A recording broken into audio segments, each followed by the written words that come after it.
A todos e a todas. Queria dar as boas-vindas, né? Espero que todos estejam bem. Bom dia para a nossa palestrante, a doutora Aline. Tudo bem, Aline? Tudo bem, Angélica? Obrigada pelo convite. Imagina. Bom, nas nossas reuniões, nós sempre temos pessoas que participam pela primeira vez. Então, nós fazemos uma breve palavra para apresentar o que é um SIG. O SIG, a sigla é para Grupo Especial de Interesse vinculado à rede LACEN, que conta com o financiamento 100% público. O objetivo do SIG Dietética é promover à distância a difusão e atualização dos conhecimentos técnicos científicos com vistas a fortalecer a dietética como área estratégica para a SAM por meio da realização de estudos parceiros acadêmicos, interinstitucionais, seminários e outros meios de intercâmbio científico e de diálogo com a sociedade.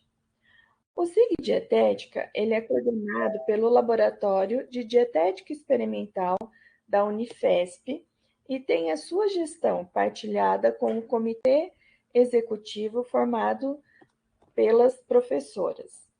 Eu, Angélica Maurício, que sou da Universidade Federal do Paraná, a professora Aida Bezerra, que é da UFMT, a professora Aline Rissato, que é da FSP USP, a professora Betsy Slater, que é da FSP da USP, a Caroline Capitani, que é da FCA da Unicamp, a professora Lília Zago, que é da UERJ, a professora Lúcia Guerra, da UFMT, a Isabela Santana, que é da UERJ, a Thaís Borges, da PUC, e a Samantha Mescoloto, que também é da Unifesp.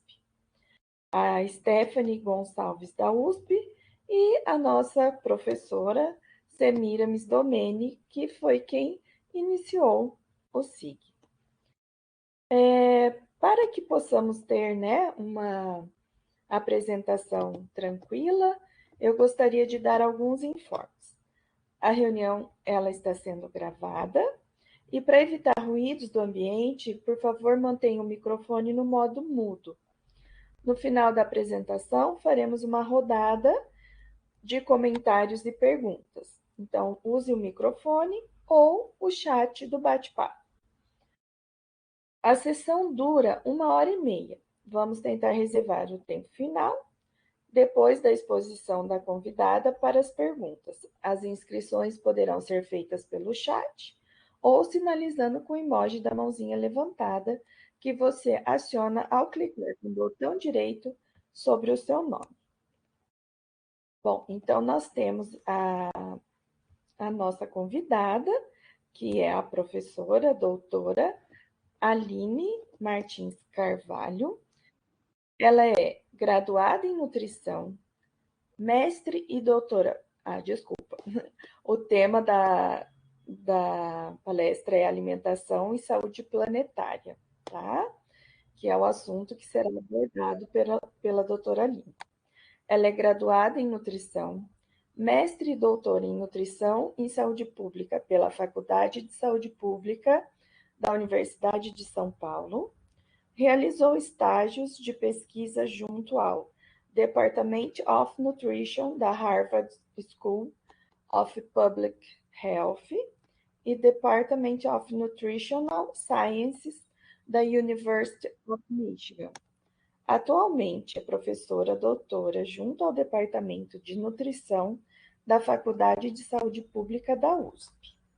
Participa do Grupo de Estudos Epidemiológicos e Inovação em Alimentação e Saúde, é do Grupo de Estudos em Saúde Planetária do IEA da USP e é coordenadora do Núcleo de Extensão da USP, o Sustentária. Tem experiência nas áreas de nutrição, saúde coletiva e alimentação coletiva, atuando principalmente com alimentação sustentável e sistemas alimentares. Bom, professora doutora Aline, nós gostaríamos então de passar a palavra para você e dizer que o nosso tempo, né, é 1h30. Fique à vontade para conduzir no seu tempo e após a sua apresentação, nós estaremos então conduzindo as perguntas. Muito obrigada e uma boa apresentação. Obrigada, Angélica, Semiramis, pelo convite. É um prazer estar aqui com vocês hoje, falando sobre saúde planetária, né? É um tema que eu gosto bastante de falar. E eu acho que só eu ainda não consigo passar os slides, né, Angélica? Se você puder só colocar para eu... Só um minuto. Tá. Então, enquanto... agora já foi. Para hoje, o que eu imaginei da gente falar, então, um pouco, é sobre alguns conceitos para a gente conseguir falar o que é saúde planetária, e a partir daí a gente falar um pouquinho sobre produção e consumo de alimentos e os seus impactos na saúde, meio ambiente e a economia. Enfim, o tempinho é curto, então eu vou tentar passar brevemente sobre esses assuntos, mas qualquer dúvida vocês vão colocando no chat também. E no final, acho que a gente vai ter esse tempinho para o debate. Então, para começar, eu trouxe esse slide aqui que fala sobre o antropoceno. Não sei se vocês já tinham ouvido falar sobre esse termo.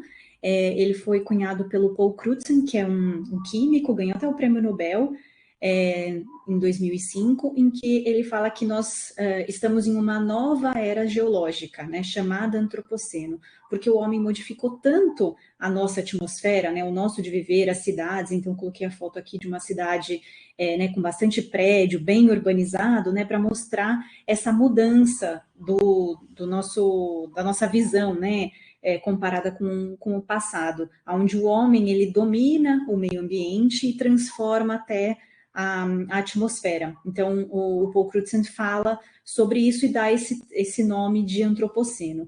E aí, ele também vai um pouco falando sobre essa grande aceleração, né? Como é que a gente chega nesse antropoceno?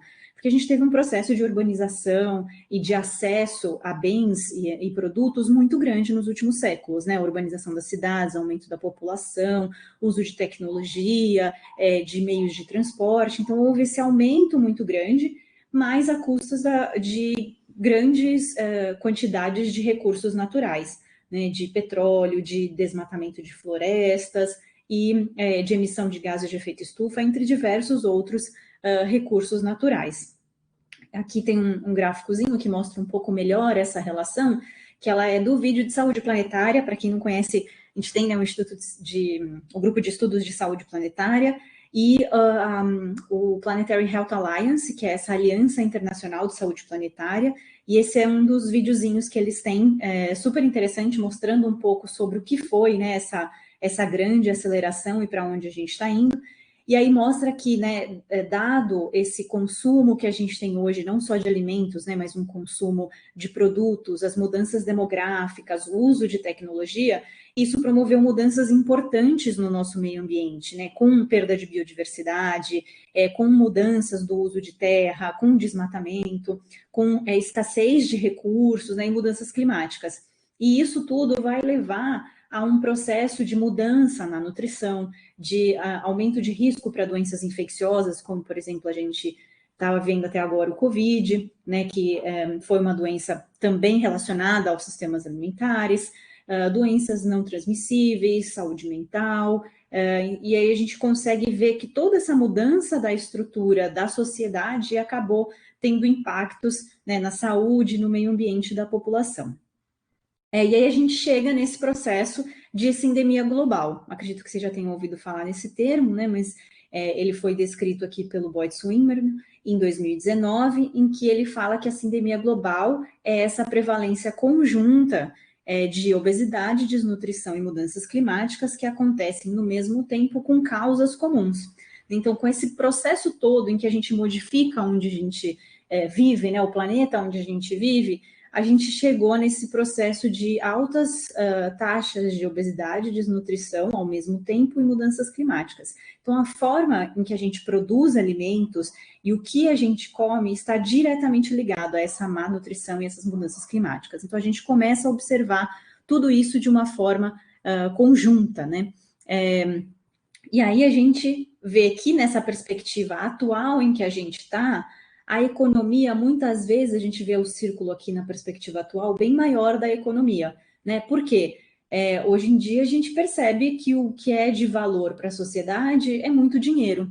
Já o meio ambiente e a própria saúde das pessoas fica em segundo plano.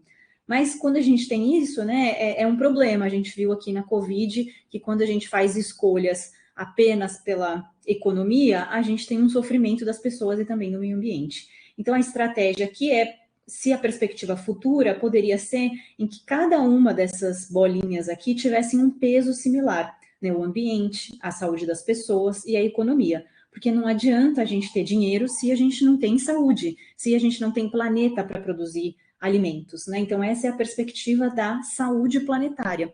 Mas o que é esse tal, né, de saúde planetária?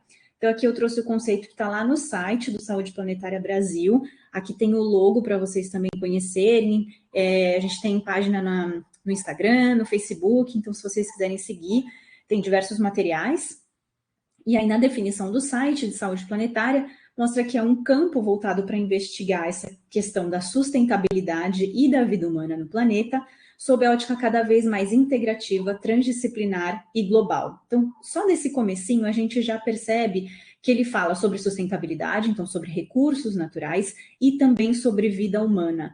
E aí, ele não fala só disso de uma perspectiva única, mas sim de algo integrado, transdisciplinar e global. Então, diversas ciências vêm estudando saúde planetária, não é um campo de concentração apenas, por exemplo, de engenheiro, apenas de nutricionista, mas sim de diversas áreas trabalhando em conjunto. Né? Uma vez que os problemas dessa crise que a gente vive hoje, em que eu passei brevemente, ele vai muito além da fronteira geopolítica dos países, de delimitações acadêmicas e afetam a humanidade como um todo. Então, se a gente não fizer nada agora, teremos um problema real no futuro, né, de manutenção da espécie. E no Saúde Planetária, aqui em 2021, a gente teve um evento aqui em São Paulo, onde teve a Declaração de São Paulo sobre Saúde Planetária, em que é uma carta onde tem diversas ações que podem ser feitas para a gente ter essa saúde planetária.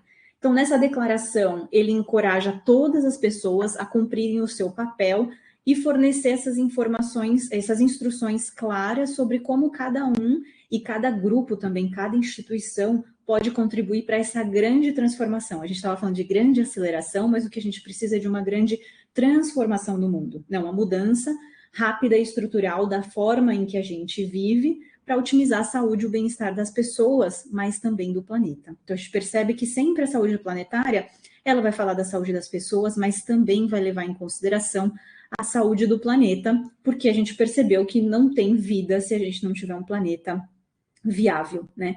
E aí, nessa carta, ela tem uma parte específica, né, para a gente que é nutricionista, em que vai falar do setor agrícola e os sistemas alimentares. Então, nessa carta, ele coloca que o setor agrícola e os sistemas alimentares, eles estão no centro da saúde planetária, em termos de atendimento das nossas necessidades alimentares globais, alcançar a justiça social e diminuir o nosso impacto nos sistemas naturais. Então, a gente vê como a nossa profissão, né, ser nutricionista, pensar em alimentação, está no cerne quando a gente fala em saúde planetária e em sistemas alimentares. Então, ele coloca aqui que esse setor avança com as práticas agrícolas e as opções de alimentos, que determinará o futuro da saúde e do bem-estar humano. Promover práticas de intensificação sustentáveis, bem como dietas saudáveis, e incluir especialistas em saúde planetária no desenvolvimento das soluções para reduzir os impactos ambientais e de saúde nesse setor. Então, ele já vai explicando como a gente, como setor, pode impactar visando a saúde planetária. O mais interessante é que no fim aqui ele coloca que se deve utilizar todas as formas de conhecimento, incluindo a ciência mais recente e milênios de conhecimentos tradicionais indígenas a fim de implementar sistemas agrícolas que atendam à demanda e reduzam a pressão sobre os sistemas naturais.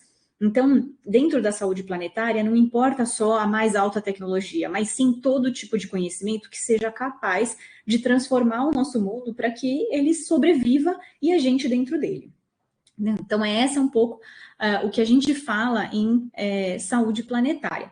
E aí, mas o que são esses sistemas alimentares, né? Por isso que eu falei que no começo eu vou trazendo vários conceitos para a gente tentar linkar cada uma dessas coisas, né? Os sistemas alimentares, eles são essas relações desde a produção ao consumo, mas que perpassa pela saúde, né? Então aqui eu coloquei uma figurinha representando o Covid, por exemplo, o excesso de peso, o meio ambiente e características socioeconômicas. Então é desde a produção ao consumo e tem impacto em todas essas áreas. Se a gente for olhar a definição da FAO, a FAO vai falar que sistemas alimentares abrange todos os atores e conexões, desde a produção até o descarte de alimentos. E tem 3 grandes subsistemas, que é a cadeia de produção, os ambientes alimentares e o consumo alimentar. E que isso vai impactar na saúde, no meio ambiente e na economia. Então, a gente percebe como ele colocou, né, no slide anterior, em que os sistemas alimentares eles estão no centro da discussão, porque isso vai impactar de fato que a gente não vive sem comer, né? Todas as pessoas precisam de alimentação. E aí, quando a gente vai estudar, então, sistemas alimentares, eu trouxe aqui só como uma referência esse artigo que a gente publicou recentemente, em que vai pensar isso no contexto brasileiro, porque a maioria da literatura em que fala sobre sistemas alimentares, sobre saúde planetária, é internacional, né? É nos Estados Unidos, na Europa, e pouquíssima coisa no Brasil. E mesmo quando tem sobre o Brasil, ele fala sobre o Brasil apenas, e não sobre as diversas regiões do país. E a gente sabe a diferença que é desde o...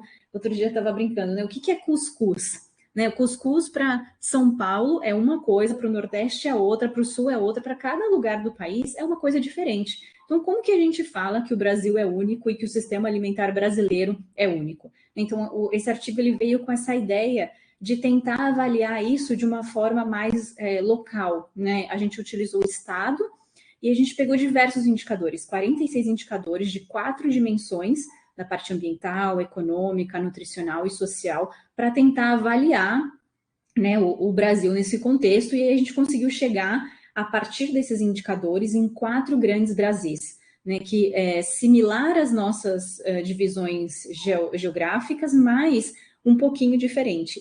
E a gente percebeu como que esses indicadores se conectam. Então, aqui eu só deixo como uma sugestão, né, de leitura futura, mas é um comecinho para a gente começar a falar de sistemas alimentares no contexto brasileiro e as diferenças muito grandes que a gente vai ter, desde no centro-oeste brasileiro, com produção de alimentos, para o sul, para o nordeste e para o norte. Então, é bem diferente.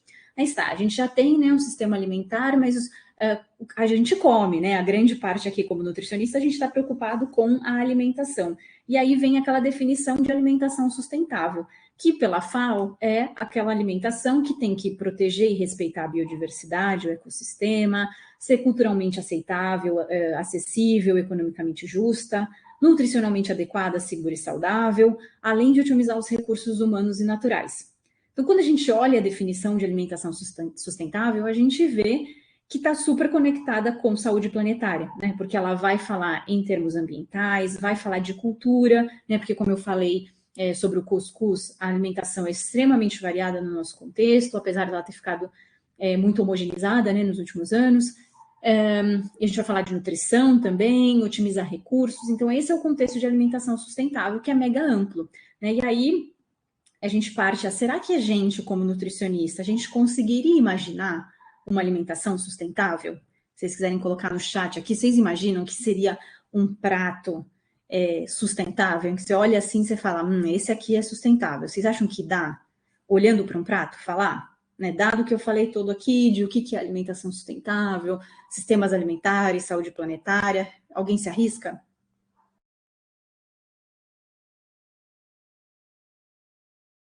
Se alguém quiser colocar no chat só sim, não? O pessoal tá meio tímido. Tá meio tímido hoje, né? Tem algumas pessoas escrevendo, vamos ver. Difícil, a Semir me falou difícil. Olhando só o prato, não. Difícil, né? Porque se a gente olhar o prato, a gente consegue ver o que tem no prato, mas não necessariamente a gente consegue ver além disso, né? A gente vai conseguir falar se tem alimento de origem animal, a Paula comentou, se tem arroz, se tem feijão, né? Então aqui eu coloquei até um exemplo aqui de 2 pratinhos do guia. Se a gente olha os pratinhos aqui, arroz, alface, lentilha, pernil, batata, abacaxi, tomate, feijão, farinha de mandioca, peixe, cocada, a gente olha a alimentação e parece uma alimentação saudável, né? Mas será que a gente consegue afirmar que é uma alimentação sustentável a partir só de um prato? É muito difícil, né? A Semiramis colocou, mas de onde que veio esse alimento? Como é que ele foi produzido? Qual que é o tempo e a distância exatamente?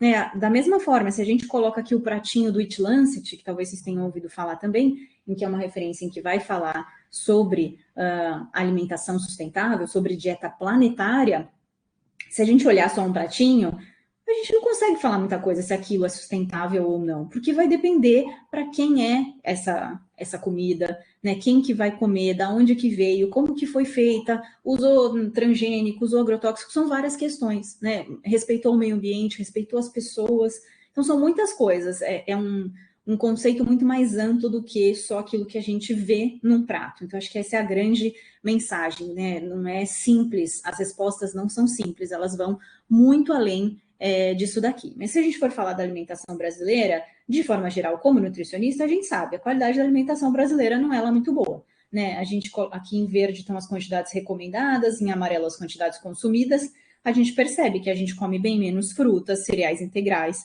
verduras e legumes do que as recomendações. Em contrapartida, a gente come muito mais gordura saturada, açúcar de adição e carne vermelha. Então, a nossa alimentação não é lá muito aquelas coisas. Se a gente for olhar a alimentação do planeta, não muda muito. Eu trouxe aqui alguns exemplos, não sei se vocês conhecem esse trabalho, em que chama Hungry Planet, What the World.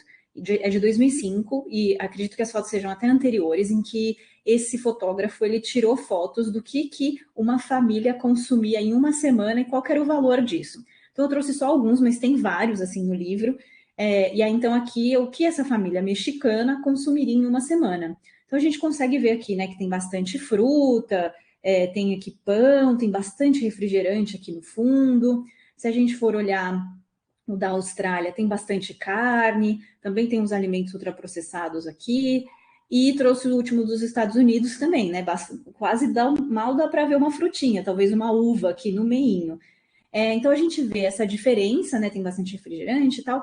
E acho que o meu ponto aqui é se a gente fosse tirar essas fotos hoje, né? 20 anos, quase 20 anos depois, a gente ia ver uma homogeneização muito maior. Aqui já está uma homogeneização grande, né? A gente já vê refrigerante em todas as fotos, mesmo sendo países muito distantes um do outro, porque a nossa alimentação está muito mais homogeneizada, né? O nosso sistema alimentar é muito mais globalizado. O que a gente come aqui não necessariamente é produzido aqui, né? Veio da onde? Veio de outro local. Ou se veio daqui mesmo, é de uma fórmula exatamente igual em várias partes do mundo. Então, esse nosso sistema alimentar é muito diferente, né? E vem a partir do que a gente produz. Se a gente for olhar da nossa alimentação, da onde que vem essas calorias, a grande maioria das nossas calorias, elas vêm do quê? Do trigo, do arroz, da cana, do milho, né? Ainda tem outras aqui, soja, batata, mandioca, bem pouquinho, e 14% vem de 5 animais. Carne bovina, frango, búfalo, porco. E o que a gente percebe, né? A carne bovina no Brasil é uma das mais consumidas, né? E qual que é o problema desse tipo de alimentação, né? Principalmente a alimentação brasileira? Aqui eu trouxe os dados do Global Burden of Diseases, em que mostra no contexto brasileiro que as doenças crônicas, que são as em azul, são as doenças que mais causam incapacidade, e que esse azul escuro aqui são os fatores dietéticos. A gente percebe o quanto que o fator dietético impacta na incapacidade para doença cardiovascular, para câncer, para diabetes e doença renal. Então a gente começa a perceber que a alimentação, que é um fator de risco modificável, impacta muito na qualidade de vida das pessoas. E se a gente for ver em relação à morte dessas doenças, dessas 3 doenças crônicas, a gente percebe qual é o problema, né? Então, segundo o Global Burden of Diseases, um consumo elevado de carne vermelha, baixo teor de cereais integrais, alto consumo de sódio, baixo consumo de vegetais e fibras. A gente começa a perceber o que está ali naquela alimentação, né? O que poderia estar impactando tanto em morte quanto em incapacidade. E aí a gente, como nutricionista, pode trabalhar nesse sentido, né? Mas como a gente estava falando de saúde planetária, não é apenas a parte nutricional. A gente também vai falar da parte ambiental, né? Então aqui eu trouxe para vocês a quantidade de gases de efeito estufa em cada um dos setores da economia brasileira. Esses dados são de 2019. E a gente percebe aqui que a grande parte, né, cerca de 25% dos gases de efeito estufa do Brasil vem da agropecuária e mais uns 40% aqui em relação a mudanças de uso de terra, que é o quê? Que é desmatamento para colocar provavelmente gado, soja, né, e outros cereais. Então a gente percebe que cerca de 75% dos gases de efeito estufa do Brasil, cerca de 70%, desculpa, é proveniente de forma direta ou indireta com a produção de alimentos. Se a gente observa só o setor da agropecuária, a parte que mais impacta é a fermentação entérica, que é a produção de gases a partir de animais, né, principalmente de boi. Então, a gente vê como a forma de produção de alimentos e o que a gente come vai impactar diretamente nas mudanças climáticas, né? E a gente sabe também que o teor de gases de efeito estufa impacta na qualidade nutricional dos alimentos. Então, nesse estudo aqui do Sam Myers, de 2014, ele mostrou que em locais onde tinha muito CO2, muito gases de efeito estufa, o teor de nutrientes como ferro, zinco, proteína, era menor em trigo, arroz, soja, milho. Então, a gente percebe que as próprias mudanças climáticas, é aquilo da sindemia, né? As próprias mudanças climáticas podem impactar na desnutrição. Né? Em países pobres, onde eu já tenho uma deficiência nutricional e tem esses gases de efeito estufa, isso ainda pode piorar a qualidade nutricional daqueles alimentos bases da alimentação da população, que é arroz, trigo e milho. Né? Então, a gente vê essa conexão entre essas alimentações, né? Entre esses setores de mudanças climáticas e alimentação. Se a gente for olhar no nosso contexto aqui de alimentos, principais alimentos consumidos, a gente percebe que a carne vermelha, ela é o item que mais impacta em gases de efeito estufa, impacta também na pegada hídrica utilizada, né? Na quantidade de água utilizada para a produção de alimentos. Aqui eu trouxe os dados do Willett, né? Do artigo do It Lancet, em que ele vai mostrar para cada grupo de alimentos qual o impacto ambiental, considerando diferentes indicadores, não só gases de efeito estufa, mas uso de terra, uso de energia, potencial de acidificação e eutrofização. O que a gente percebe é que os alimentos de origem animal, que são os vermelhinhos, eles têm um impacto maior do que os alimentos de origem vegetal. Então, para a gente produzir proteína animal, se gasta muito mais recursos naturais. Então, esse é o grande mote, né, a forma em que a gente produz impacta mais. Então, esse é o grande mote do It Lancet, né, de começar a pensar, será que a gente poderia reduzir o consumo de carne, sabendo que o brasileiro, né, 80% da população brasileira come muita carne, por exemplo, especialmente carne vermelha. Então, o que a gente poderia fazer usando as nossas habilidades nutricionais para reduzir a quantidade de carne, o modo de carne, o tipo de carne que a gente consome. Então, essa é uma das grandes partes. Mas além, né, dos gases de efeito estufa, de impactos ambientais que a gente usa na produção desses alimentos, a gente também tem o desperdício, né? Porque no desperdício eu tenho uma perda de recursos, porque eu já gastei muitos recursos, mas na hora em que eu poderia comer aquele alimento, aquilo poderia servir para nutrir alguém, isso é desperdiçado. Então, esses dados da Embrapa aqui, eu achei extremamente interessantes, são de 2019, eles mostram que cerca de cada família, né, desperdiça em torno de 350 gramas por dia de alimento, então dá 114 gramas de alimentos por dia, e os alimentos mais desperdiçados são arroz, carne bovina, feijão, frango e, por último, hortaliças e frutas. Né? E por que arroz, feijão, carne? Porque são os alimentos que as pessoas mais comem, então é aquilo que fica no prato.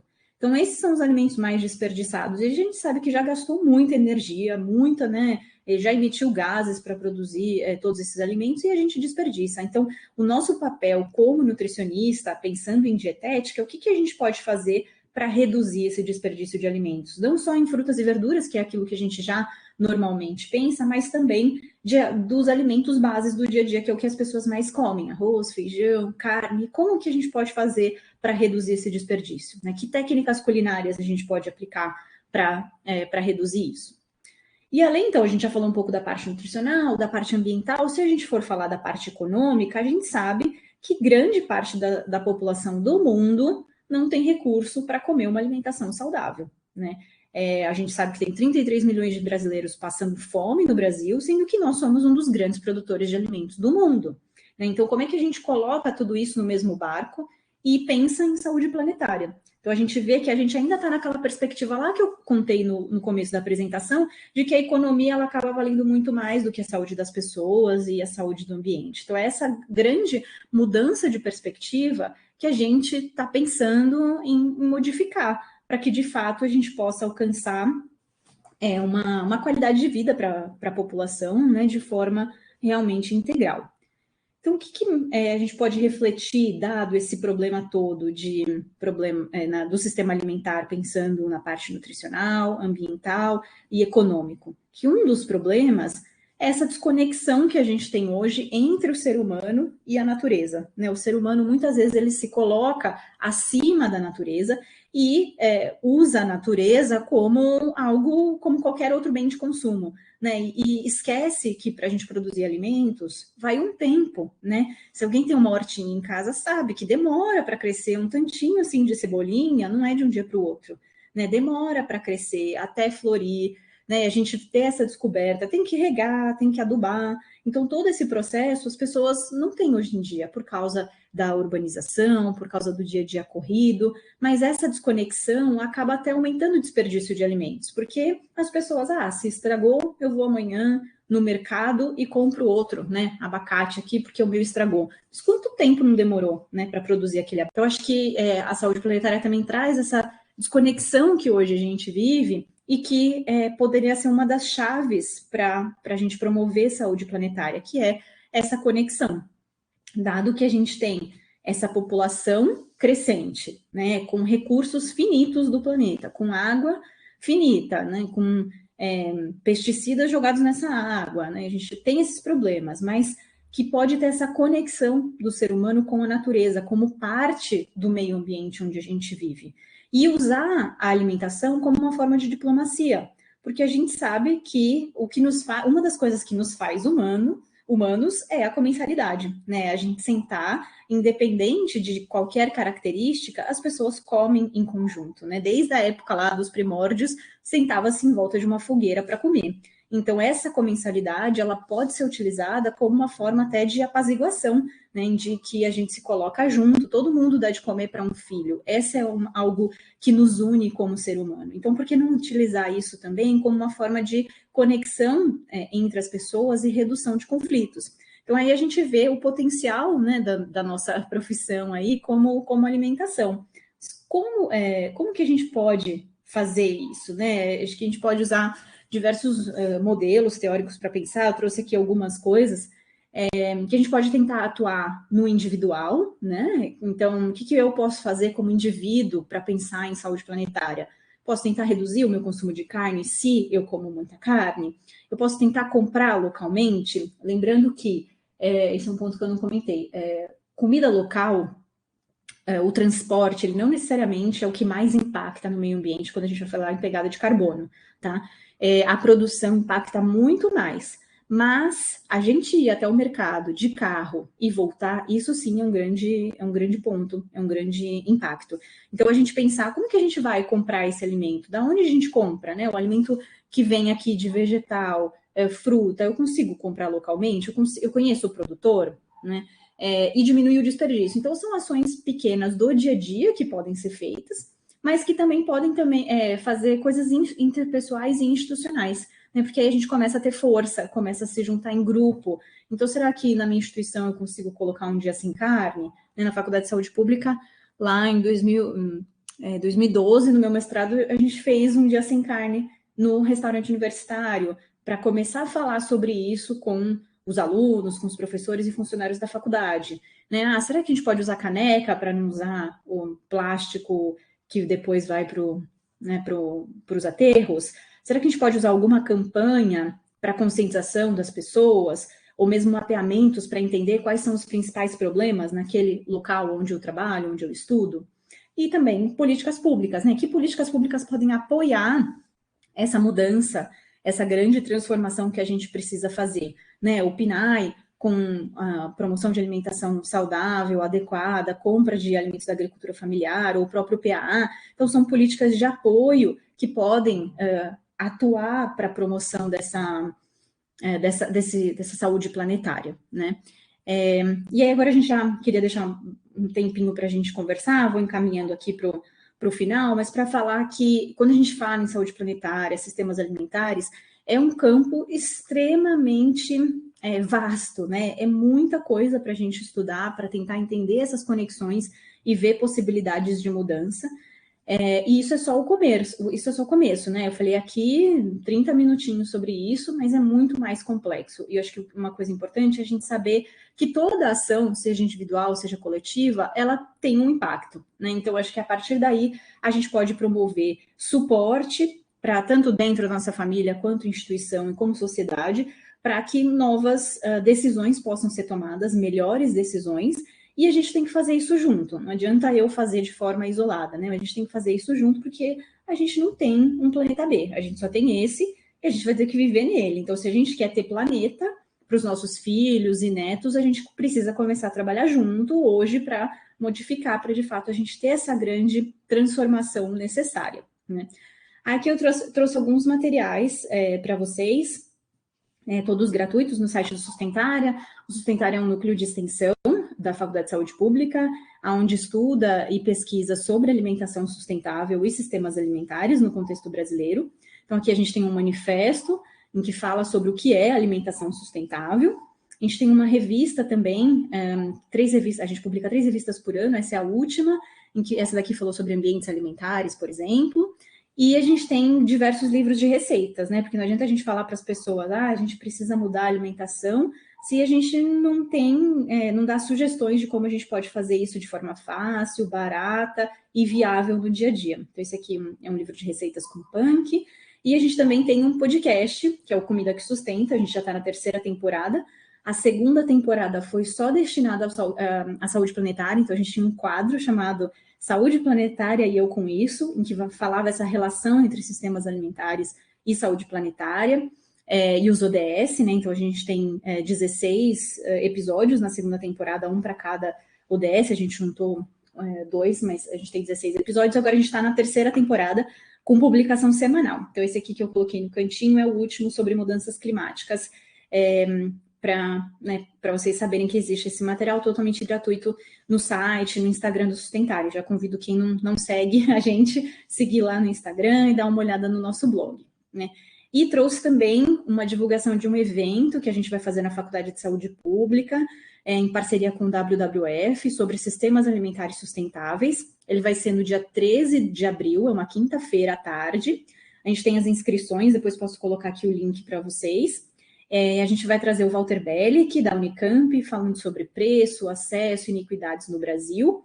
Também o Instituto Chão e a ONG Banco de Alimentos, para tentar explicar um pouco dos principais pontos que o pessoal que mora no Sul e Sudeste comentou que eram os problemas que eles mais sentiam sobre sistemas alimentares aqui no contexto brasileiro. Depois eu vou falar um pouco sobre aquele artigo que eu mostrei brevemente para vocês, sobre os sistemas alimentares. A professora Dirce Marchione vai falar sobre o Instituto Nacional de Combate à Fome, em que ela é coordenadora.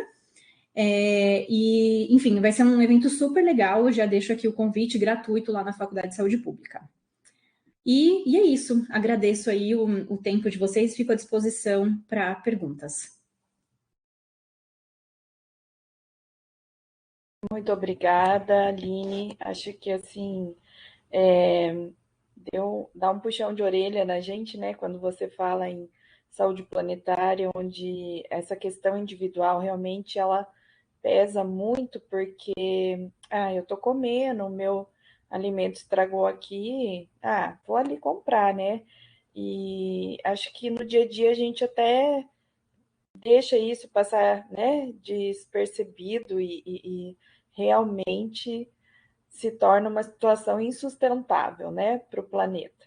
Eu vou passar agora a palavra para a professora Semiramis, que ela está se inscrevendo. Obrigada, Angélica. Aline, muito obrigada. Parabéns pelo seu trabalho. Foi uma aula excelente. Fiquei acompanhando aqui pelo bate-papo, estava todo mundo muito animado de ver o teu material e de tomar contato com tanta informação que você trouxe. Então, queria te agradecer muito mesmo por ter dedicado esse tempo aqui para o CIE Dietética. Só queria registrar que a gente está com uma audiência muito boa, mas a despeito dessas pessoas que estão aqui, além dessas, queria sinalizar, Aline, que a professora Caroline Capitani está transmitindo essa aula para os alunos da FCA Unicamp. Ela está aqui, já avisou para a gente, então tem mais 60 pessoas ali acompanhando a sua aula também. Queria mandar um abraço aí para todo o pessoal da Unicamp e da FCA. E, assim, queria começar aqui aquecendo os motores, né, porque eu acho que muita gente vai querer interagir com você, sobre 3 aspectos da tua fala que me pareceram, assim, muito importantes. É tudo muito importante, né, mas a gente tem que organizar um pouco para dar tempo de todo mundo falar. Então, a primeira dimensão é essa que você nos trouxe de apresentar o Saúde Planetária. Eu acho que essa aula também nos ajudou e ajudou as pessoas que estão aqui conosco hoje a ampliar a possibilidade de acesso à informação qualificada, especialmente por um grupo que está fazendo uma projeção internacional da discussão sobre saúde planetária a partir dos pesquisadores brasileiros, mas com pesquisadores internacionais. Então, acho que foi uma boa oportunidade aqui para a nossa audiência conhecer o Saúde Planetária. Tenho certeza que muita gente vai se aproximar mais do trabalho de vocês. O segundo aspecto é que você traz com muita didática e de uma forma muito organizada as diferentes dimensões daquilo que a gente chama de sustentabilidade, né? E que às vezes é uma expressão que vai ficando um pouquinho frágil de conteúdo, porque todo mundo fala, tem que ser sustentável, e a gente não pega muito bem. Bom, o que é a sustentabilidade, como é que eu consigo ter uma ação sustentável no meu consumo, no meu trabalho, né? Então, acho que essa é a segunda questão que eu queria trazer, porque você trouxe conteúdo, trouxe concretude, quando a gente enxerga como a dietética pode ser um driver importante aí, não apenas no plano individual, fico pensando nos restaurantes de alimentação coletiva, né, Aline? E a potência que você consegue nos mostrar de como a gente pode ter uma reforma gigantesca. A escolha do cardápio é mais evidente, claro, né? Mas a escolha do fornecedor, a periodicidade, o porcionamento, as embalagens plásticas, o uso do combustível fóssil, quer dizer, há tanta coisa a fazer num serviço de alimentação. Então, esse é o segundo aspecto que eu queria ressaltar aqui e te agradecer. E o terceiro e último, porque senão aí eu falo demais também, é sobre a importância de entender como a alimentação e a perspectiva da sustentabilidade da saúde planetária recoloca aquilo que no Grupo Nutrição e Pobreza, semana passada a Aline esteve conosco, lá nos 20 anos do Grupo Nutrição e Pobreza, a gente tem como centro de tudo aquilo que move a gente para produzir conhecimento, que é a pessoa, né? A centralidade da pessoa, o estabelecimento das redes e o contexto em que se vive. Eu acho que são 3 dos 4 princípios que regem o trabalho do Grupo Nutrição e Pobreza, e me pareceu, aqui na sua aula, que se encaixa muito bem com essa perspectiva de entender, poxa, nós estamos aqui neste ecossistema, em vários ecossistemas deste meio ambiente grande, e como é que a gente se move de uma maneira em que a gente se salve e contribua para salvar o planeta, né?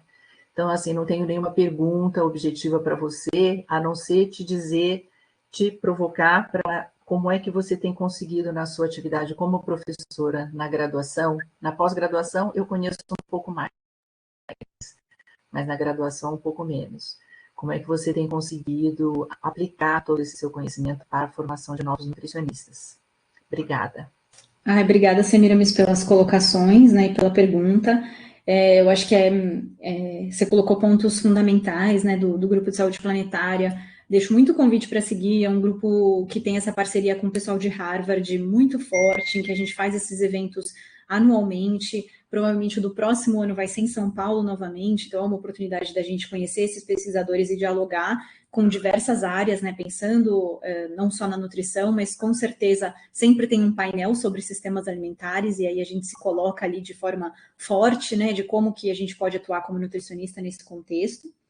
E sobre as aulas, né, e sobre essa coisa das redes, eu acho que a gente tem que começar a tentar fazer essas redes. Eu acho que com certeza o Sustentária começa desse jeito, e hoje a gente tem 70 pessoas, né, de diversas partes do país que tentam se conectar com vozes de diversas partes do país, né, porque é fácil a gente falar em Brasil, quando eu aqui do Sudeste de São Paulo estou falando sobre a alimentação do paulistano, né, então como que nessas redes a gente consegue ver a diversidade e a potencialidade da gente falar de sistemas alimentares no contexto brasileiro.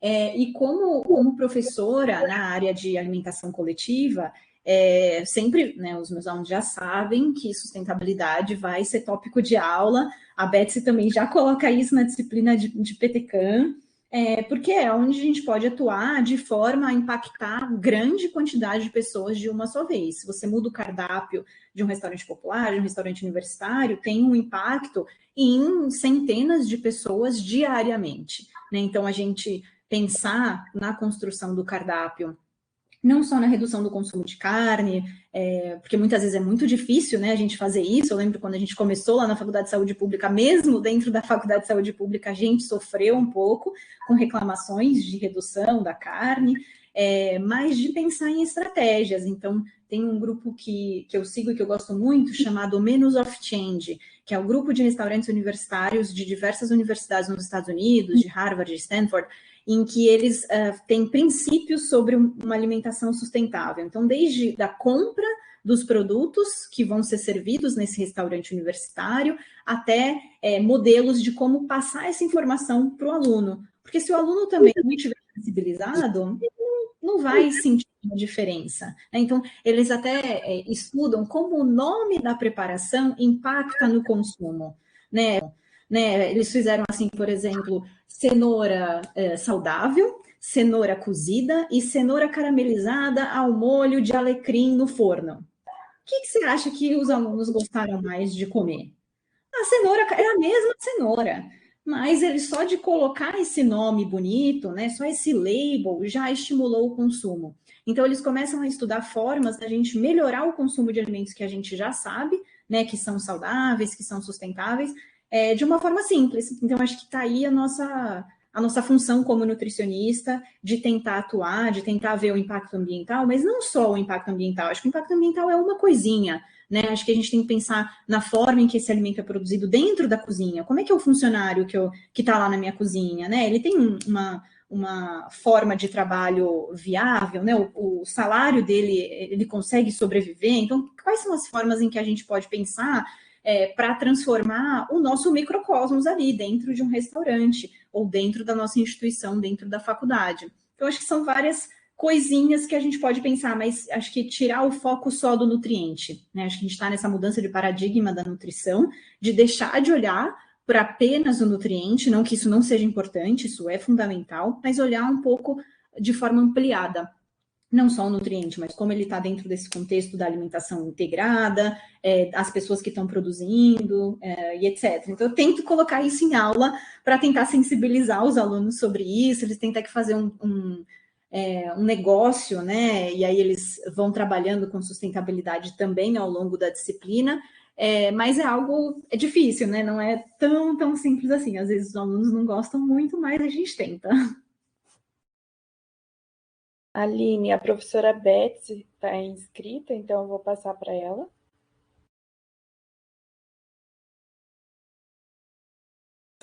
Aline, a gente está próxima e distante ao mesmo tempo, sim, fisicamente, mas muito próxima em relação aos conceitos, informações e também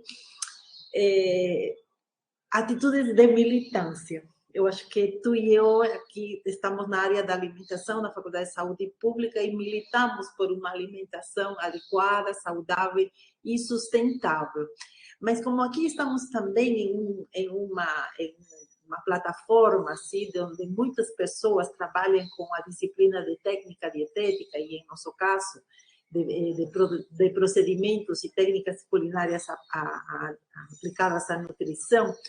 Eu acredito nas palavras, em lo que você fala, que não somente que as mudanças não somente vão ocorrer em grande escala, quando políticas públicas e ações de nossos gestores sejam direcionadas a preservar e a cuidar nosso planeta, mas quando cada indivíduo, cada aluno sentado em nossas salas de aula, a gente possa produzir mudança, produzir câmbios, como eles entram no primeiro dia de aula, por exemplo, agora que estão iniciando na faculdade, os calouros estão entrando em todas as nossas universidades, os professores que estamos presentes, e como terminam eles a graduação, assim? A gente quer gente militante, a gente, em espanhol, combativa, assim, que combata, que a gente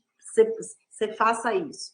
Então, assim, eu me proponho em cada aula que ministro, que essas receitas que eu escolho contemplem, por exemplo, todos os veganos, todos os vegetarianos e os onívoros também. Dessa forma, eu reduzo não somente custos, mas também eu atendo o paladar de todos e também eu tenho uma proteção, sim, ao meu planeta. Então, eu acho que isso também deve nortear os professores de técnica dietética quando escolhemos uma aula, por exemplo, a aula de carne, sim? O que vamos a fazer? Então, vamos a escolher preparações que reduzam.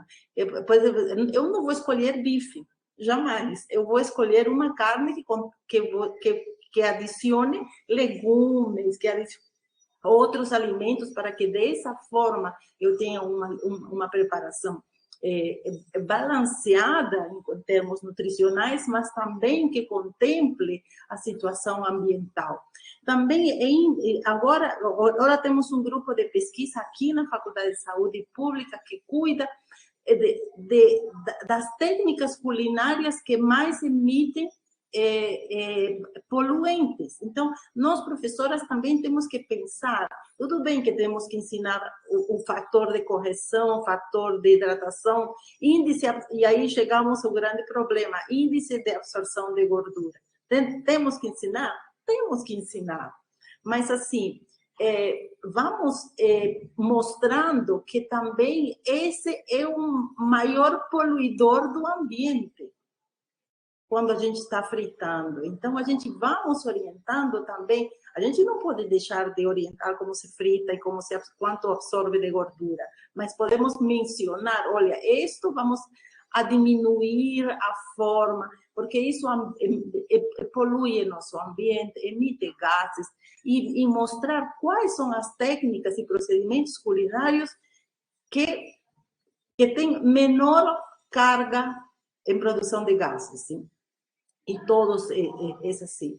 E tenhamos que fazer isso, sim? Eu acho que em você eu vou encontrar uma aliada, junto comigo, vamos trabalhar juntas, e talvez não seja uma pergunta para você, mas é uma sugestão para todos os professores aqui presentes, sim? Que possamos, que nossa disciplina também cuide da saúde do nosso planeta. Sim, acho que Aline. É muito interessante isso que você traz, Betsy. Eu estou com uma aluna de mestrado em que ela está estudando a percepção de alimentação sustentável dos alunos. E aí a gente viu isso do primeiro alunos da nutrição, do primeiro ano e do último ano. Será que mudou a percepção de alimentação sustentável? Será que eles aprenderam, né? Será que a faculdade proporcionou alguma reflexão? Com os alunos da nutrição, nosso N fica bem pequenininho, mas a gente percebeu que melhorou, de fato, em que os alunos parecem conhecer mais sobre alimentação sustentável do que no começo da faculdade. Então, eu acho que a gente está fazendo nosso papel aqui de colocar essa sementinha para que eles possam, de fato, se tornarem mais conscientes, né, sobre isso, e quando forem trabalhar, ter essa percepção.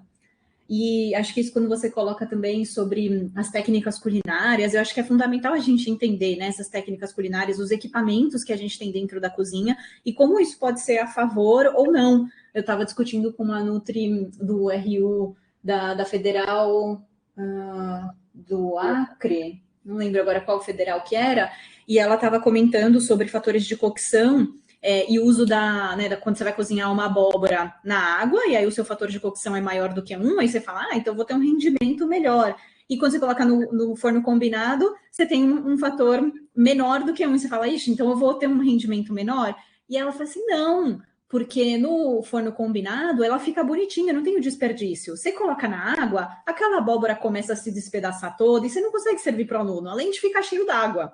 Né? Então, acho que são coisas que a gente vai pensando, né? O fator de correção que a gente usa daquela tabela lá, o médio, ele vai variar de acordo com a técnica que a gente vai usar. E o que é melhor? Pensando na característica do alimento, pensando também no meio ambiente. Acho que isso que você falou, né, de colocar legumes junto com a carne, é uma técnica fundamental para reduzir a porção da carne e tornar aquele prato mais saudável e também mais sustentável. Então, acho que são coisinhas pequenas que no dia a dia a gente pode ir fazendo para trazer essa reflexão para os alunos. Acho que é ótimo.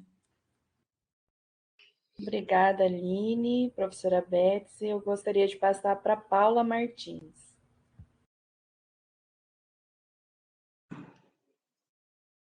Paula, pode abrir o microfone. Oi, desculpa, demorei aqui para ligar. Primeiro, cumprimento a todos, né, professora Aline, queria agradecer pela aula, né, parabenizar, né, pela abordagem do conteúdo. Na verdade, sou sua fã faz tempo, né, sigo seu trabalho, aí a gente usa os artigos na disciplina da pós, e pedir a palavra para compartilhar um pouquinho o que a gente vem pensando, que a gente vem fazendo aqui na Unifesp, né. A gente já tem uma experiência na disciplina de pós-graduação, no programa de nutrição, e mais recente, que chama Nutrição e Sociedade, a gente aborda, né, os sistemas alimentares faz algum tempinho, mas eu estou muito feliz e por isso quis compartilhar que a gente recentemente fez uma mudança, né, atualizou o nosso projeto pedagógico e conseguiu incluir um módulo, né, que a gente chama módulo, que seria o equivalente a uma disciplina, de sistemas alimentares. Então, a gente vai começa esse ano, a primeira versão dele, né, no segundo semestre. Depois de amanhã, a gente começa a fazer oficinas para planejar nos detalhes mais... no detalhamento completo, né, o módulo. E é muito bacana porque tem mais da metade dos docentes do curso estão envolvidos, né, no módulo, então vai ser desafiador, mas vai ser muito legal.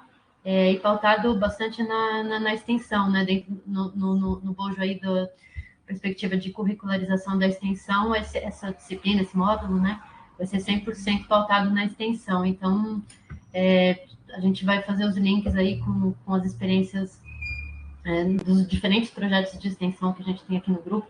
Eu mesmo coordeno um projeto que chama Ambinut, né, que trabalha com ambiente alimentar e sistemas alimentares, e a gente faz oficinas culinárias voltadas para vegetarianos, para diminuição do consumo de carne, faz visitas em CSA, em hortas urbanas, enfim. Então, a coisa mais interessante, eu acho, desse módulo, né, além de estar pautado na extensão, é o fato de envolver uma série de docentes dos cursos. Então, um pouco isso que vocês estavam discutindo agora, a gente tem expectativa de abordar integrado aí com todas as provocações, né, dos impactos dos sistemas alimentares contemporâneos, para pensar junto nas soluções. Então, a gente vai ter módulo 1 e 2, né, discutir os problemas, e módulo 2 para discutir as soluções.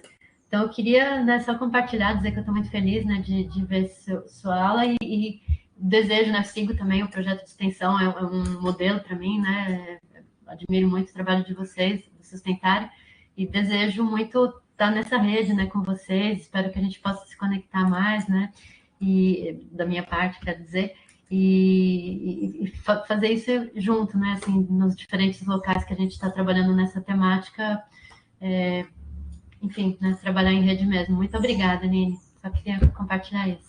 Nossa, Paula, fico muito feliz de ouvir isso, já conheço seu trabalho também, né, eu acompanho, a Josi comentou comigo do seu departamento, eu já fui acompanhar, achei muito interessante, e fico muito feliz da disciplina de sistemas alimentares também. A gente também mudou o PPP e o ano que vem a gente vai ter uma disciplina de sistemas alimentares. Eu provavelmente vou estar envolvida nessa disciplina também, então vamos trocar umas figurinhas de como que a gente pode fazer isso, porque vai ser uma disciplina interdepartamental, então não vai ser só a nutrição, vão ser outros 2 departamentos também cuidando. Então é exatamente isso, é um desafio, né? Cuidar com um monte de professor junto, mas eu acho que é essa perspectiva de trazer a extensão para perto, de colocar uma parte prática, tanto ajuda os alunos a entenderem, a não ser só uma reflexão filosófica, mas a né, colocar isso no chão e como que ele faz isso, seja na clínica, seja na alimentação coletiva ou em qualquer outra área que ele for atuar. Então, nossa, vamos conversar sobre isso. Na pós, a gente tem uma disciplina de sistemas alimentares, mas é muito mais teórica, né? Ela é online, então a gente faz a reflexão de artigos e tal, mais uma perspectiva de métodos, de pesquisa mesmo, mas na graduação vai ser algo muito mais, né, pé no chão. Então vamos se juntar aí para refletir sobre isso e ver como que a gente pode oferecer para os alunos, né, de uma forma mais integrada, fazer essa conexão, Unifesp, USP, a gente está perto, acho que é ótimo, né? E até outros professores que também pensem em ter uma disciplina de sistemas alimentares ou tem. Vamos se juntar. O ano passado a gente até fez um evento, não sei se ano passado retrasado, com a Michelle Jacobi, lá da UFRN, e a gente começou a discutir isso, a gente começou a discutir sobre isso, porque é fundamental a gente trocar essas experiências para não ficar um silo, né, isolado aqui, mas que junto a gente possa ir transformando. Ai, muito legal, Paula, fico muito feliz. Muito obrigada, Aline. Até breve. Até. Obrigada, Paula. Aline, acho que você deve estar com acesso ao nosso chat, com tantos elogios aí, né, pela sua apresentação, dizendo assim a respeito desse tema, qual a importância, né, que ele traz para as nossas reflexões, que essas reflexões que você trouxe para o impacto que elas terão, né? Então, se nós não temos mais inscritos e se não tivermos perguntas, eu gostaria de parabenizá-la mais uma vez por sua apresentação, por esse tema assim tão importante, né, que você está trabalhando. Gostaria de dizer também que aqui na Universidade Federal do Paraná é um prazer, eu vou falar com as professoras da pós, para que você possa também ter uma palavra, porque tem tudo a ver com a linha, né, de pesquisa do nosso mestrado aqui, e passar para você fazer as suas considerações, então fique à vontade. Obrigada, Angélica. Foi um prazer estar aqui com vocês, né? Conversar um pouco sobre isso. É um tema muito vasto. A gente tentou, né, colocar tudo juntinho ali. Mas acho que é de grande valia ter essa riqueza de profissionais e dá para ver, né, o quanto que grupos assim são potentes para a gente modificar, cada um na sua unidade, mas ter esses espaços de diálogo e de debate, trocando experiência, eu acho que é fundamental para a gente fazer as mudanças. Então, me coloco à disposição para, se alguém tiver alguma dúvida ou quiser conversar depois, também coloco à disposição Sustentária, todos os materiais são todos, né, estão todos gratuitos no nosso site para utilizar. A gente agora vai fazer um curso para professores também na área de sistemas alimentares. E parabenizo a Betsy também, que está fazendo um curso bem legal agora lá na Faculdade de Saúde Pública, com alimentação escolar, nessa perspectiva também de sistemas alimentares. Então, acho que isso é importante não ficar só na nutrição, né? Passar para outros profissionais que juntos com a gente podem transformar esse sistema. E, enfim, deixo aqui todos os materiais disponíveis e meu contato para quem quiser continuar esse debate em outros espaços também. Obrigada pela oportunidade, Angélica, foi um prazer. Imagina, nós que realmente agradecemos. Aqui, né, nós temos o último post da professora Caroline, que também faz parte, né, do nosso SIG. Ela está agradecendo um tema atual, importante, que nos sinaliza sobre a necessidade dos diálogos transdisciplinares. E realmente é isso. Então, muito obrigada. Gostaria também de agradecer a participação de todos e todas, agradecer a professora, né, que está aí transmitindo para a sala de aula, que é muito importante e que a gente possa, em outros encontros do SIG também, se conseguir fazer, ter essa divulgação, porque são encontros com temas realmente bem relevantes e atuais e que são necessários para ampliar esse conhecimento nas faculdades e nas universidades. Então, muito obrigada, Aline, muito obrigada a todos os participantes, e em breve nos encontramos novamente. Tchau. Tchau, tchau, gente. Até.